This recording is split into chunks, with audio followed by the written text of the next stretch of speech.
Hey homeschool friends, I am so happy we switched to Saxon Math. And we did that like 2 weeks into the school year. And that for sure really unsettled me because it's like, oh, it's such a big decision and I didn't know if I was making the right decision.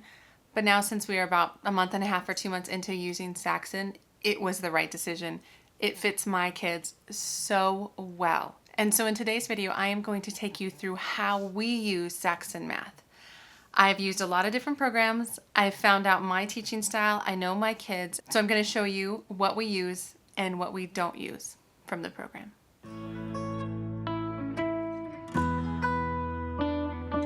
So hi, my name is Angie. Welcome to my channel if you are new here, or welcome back if you have been coming for a while. And so like I was saying, this video is about Saxon Math and how we use it. And I do have a video talking specifically about why we switched and kind of all the details there, my thoughts, my feelings, all that stuff is in that video. So I will link that above. And I want you to go check that out because this video, I'm not going to talk about any of that stuff. Instead, I'm going to kind of walk you through what's happening now. So as for what levels my kids are in, I have a 7-year-old son and he is in Saxon Math 2. And then I have a 6-year-old daughter and she is in Saxon Math 1. And so my plan is to just flip this camera around and show you all of it. I'm going to show you what's in each program, and I'll do a bit of a flip through as I'm talking, but I'm mostly just going to focus on what we're using and how well it's working for us. So let me flip you around for that. Okay guys, so I flipped the camera around. As you can see, I think I'm going to focus mostly on Saxon Math 2 because that's what I'm doing primarily with my son. I did bring all this stuff for Math 1 up as well, so I'll chat a little bit about what I do with my daughter since we're going at a bit of a quicker pace with her. So I'll show you how I do that. But first I want to focus in on my son. So like I was saying, which actually I think I said it incorrect before, we've actually been using this program for close to 4 months at this point, and it has been perfect for him. And again, like I said, I will link the video where I talk about why we switched to this program and why this program has really answered all of our issues. So what you will need is you need a teacher's guide. And the teacher's guides are pretty large and in-depth, but I don't mind that. I know it can throw some people off. But then what you'll need is there's 2 student workbooks. There's a part 1 and part 2, and these books are bound at the top, and so you just rip them out. And I will show you a little bit more about those in just a second. And then you'll get another packet that has more to do with what's called a meeting book, which I'll walk you through this a bit. We don't use it as it's instructed. I teach some of those concepts, but more just quickly and not with this meeting book, and I'll show you that in a second. But then it also comes with all these facts cards, which as you pull them out, I then collect them and I put a rubber band around them because these are the ones we're actively working on, and these are the ones we haven't gotten to yet. So those are kind of the paper resources, if you will. But there is a manipulatives kit that I believe is recommended for Saxon Math K through Saxon Math 3. I did not get it. So since this is not my first math program, I have had the chance to pick up a lot of different manipulatives, and so I didn't feel like picking up the kit would have been worth it for me. But if, say, this was the first math curriculum I was picking up, I would have totally picked up the kit. It would have saved me money. But in the case of our homeschool, we already had a ton of stuff. So I realize this is kind of a strange angle, but this is our math bin. We already had these Lincoln cubes, we already had pattern blocks, we already had the bears, we had a bunch of money, which I'll share. This is just a cup full of pretend money, which we use on the daily, so that's been great. I mean, I think I picked this up on Amazon. We had a clock, calls for a geoboard, a balance, and so if you did get the kit, you would get all of this in your kit. So those are the resources you need. What I want to do next is walk you through a typical lesson, maybe a couple lessons to show you how it's set up, and then I want to share a bit more of how we use it particularly in our homeschool, because I feel like after going through so many different math programs, I know what works for my kids and I don't necessarily follow all the instructions, and I will show you what we deviate from. So I just flipped to a random lesson. Okay, I just zoomed in and that looks a little bit better.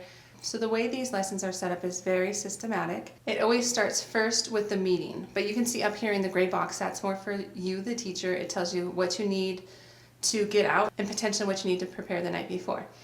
But the first section is the meeting. And this really has a lot to do with this book, kind of the meeting minute. You're doing a few things every day to really hone these skills. And what I mean by that is you are practicing the calendar. So you're practicing talking about the date. And then you ask different questions such as, what was the day of the week 5 days ago? Or what will be the date 2 days from now? So they have to kind of know you're asking for the day of the week versus the date. And things like that. So they get to practice that. And then there's a weather graph that you can find in here, and they have every month. That is something we don't do. I felt like that would be just too tedious. My kids understand weather and temperature fairly well, that we don't need to do it every day. As opposed to like the calendar, that is helpful for them. Another thing that's helpful for them to do every day is counting drills. Now, I don't have them do every drill on here because we would just be doing this for way too long if I did. I just kind of pick and choose throughout the week. And so like, for instance, I might do counting forward and backward by 1 from 142 to 176. I might do that and then count by evens. And then the next day I might count by tens and count by odds. For instance, just to keep them doing this, I think these are great. It has really helped my son have better number sense, and so I've really enjoyed that. There's also graphing questions. Again, that's something we don't really use. I've used it a little bit, but then he gets it and then I move on. I don't do it every day. And then there's patterns, which are over here. You can see, and it says to draw them on the board. I never do. I just cover up the answer and have him come to my book and we just talk about what the pattern will be. And then the money, like I said, we have a cup of money. And you can see that Saxon is actually scripted, so anything in bold you're saying. And for instance, it says to say, today you will be putting coins in the coin cup to show 17 cents. I never use the script per se, but it does help me sometimes be like, what am I supposed to be teaching? But I never read it word for word. Then we just work on 17 cents. And then I set the clock. And then here it says number of the day, and you work on some addition problems. We never do that. It just doesn't seem to help him very much, so I just skip that. So honestly, from this meeting, I just pick and choose what I think he needs, and we just don't do the rest. I feel like that saves us the most time. And for example, on days that say we are late or I need to drop off the twins for preschool, we just skip the meeting altogether. We do this enough that I know that we'll get back to it, and then we just get to the lesson, and that's just fine. It gives us just that little bit of wiggle room if we're running late for whatever reason. The next big section is called the lesson, and this is all your new work. And for instance, they're learning 2 things today. They were learning tallying and counting by 5s. And then you'll just kind of talk through this. You'll set some stuff up on the board, and you'll start counting and marking and showing them how to set up tally marks. And it says here to open the meeting book and begin at the bottom. See, again, we never really use the meeting book. I just practiced this until I know he understood what tally marks were, and then we moved on. It's really good in the sense that during the new material, it gives you lots of examples, it gives you lots of things to say, lots of things to write on the board, and lots of things to practice. Like for instance, at the end of this lesson, it says to ask your child to use tally marks to show 15 on the chalkboard. So they do that, and then you have them repeat it for all these numbers. And I just have him repeat it until I figured that he has understood the concept. I usually don't make him do all of that. And then the next big section is class practice. And this is where all the fact work is done, all the math facts. And I am really happy for this section. I feel like this section in particular has moved the ball forward the most for my son in math. And so for instance, here we are practicing the doubles plus 1 facts using the pink cards. And so then we would just grab our cards and I'd look for the pink cards. I think these are it. Yeah, so you teach doubles plus 1. So you teach, well, you know what 2 plus 2 equals 4, and then add 1, so 2 plus 3 equals 5. And so we would work through that. We'd work through those pink cards. Then it says here to give your child the fact sheet, time your child, and say how many they got correct. We did that at first, then we stopped doing it. It wasn't that it stressed him out, it just wasn't necessary. He does better if he can just practice his facts. So I would give him the fact sheets along with his assignment, which is the written practice, and it says to complete the worksheet, and I'll show you this in just a second when I go through the student guide.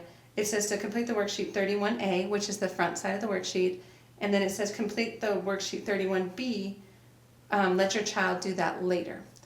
And I, for the most part, only have them do the first side, and I work with them a little bit. Mostly I just read instructions and have him do it. And then if there's a section that he's a little confused on, that is when I'll have him flip to the other side and do the similar problem on the back side. So it gives just a little extra practice, but it doesn't make him do so much that he gets burnt out. So I feel like this program definitely has good repetition, good spiral, but it can be too much. And so for me, I just kind of have to watch that. I just have an understanding of where he is and where his understanding is, so that way when he gets to understanding something, I don't make him repeat it and repeat it and repeat it. We just leave it and don't do that practice and we move on. That way we can move faster at times, slower at times, and I think the program lends itself to that, especially if you allow yourself to not follow this perfectly. So that is what the lesson looks like. Now I'm going to show you just a bit into the student workbook, and it won't match lesson 31 because I've already done that one with him, but let me just show you another lesson. So I'll just flip to, oh, this is actually a good example because there's a lot of times within the lesson, so the new teaching, it'll say pull out one of the master sheets. So this is a master 2-69, so that's lesson 69 in Math 2. And so this is going to be used by your child during the lesson, and this one actually has 2 parts. So they're going to be practicing some other things that you will be instructed on within the teacher guide as to how to use this page. But it's nice because that's where you find kind of all your extra sheets needed for teaching. But then when it comes to these last things, the class practice and the written practice, so here is a fact sheet for lesson 69. And you can see about how many facts are on the sheet. So that's not too bad. And so there's roughly around 120, 130 lessons in the program. And so by about halfway, they're still looking at about this many facts per day. But let me flip to the end and see that's still similar. At the end, they're just switching to subtraction, a little multiplication. So it never really gets too many facts per page. So that's the fact sheet. And I just let him do those, and then I check him. And then I'll always bring him back to correct the ones that he got wrong. And if he's getting a significant amount wrong, we'll go back through some of the teaching. And then here is this written practice for him. And so again, that's the A side, and then here's the B side. You can see that they're kind of similar in the problems that are being asked on both sides. It's just the wording's different, the numbers are different, so that they can practice it. So I will just have them run through this with me. I'll either read it to him or ask him to work on his reading. And then, again, we'll practice some extra ones on the back if needed. But most of the time, I'd say like once out of every 20 lessons will I have him do the side B. He usually doesn't need it. So that is Math 2 with my son. We use a lesson a day, and we're just kind of trucking along pretty well.